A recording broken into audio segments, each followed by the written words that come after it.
शहर कायद में मानसून की एक बार फिर एंट्री। शहर के मुख्तलिफ इलाकों में हल्की बारिश शुरू। कुरंगी, लांढी, डिफेंस, औरंगी टाउन में बादल बरस पड़े। कराची के कई इलाकों में काले बादलों का राज है। महकमा मौसमियात ने शहर कायद में आज शाम भी आंधी और गरज चमक के साथ बारिश का इम्कान जाहिर किया हुआ है।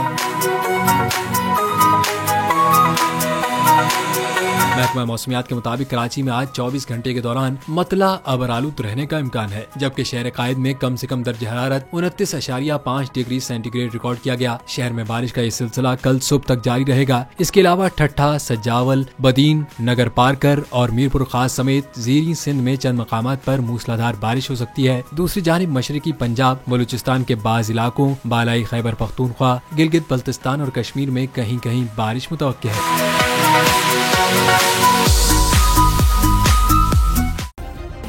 सब्सक्राइब करें और बेल दबाएं ताकि कोई खबर रह न जाए।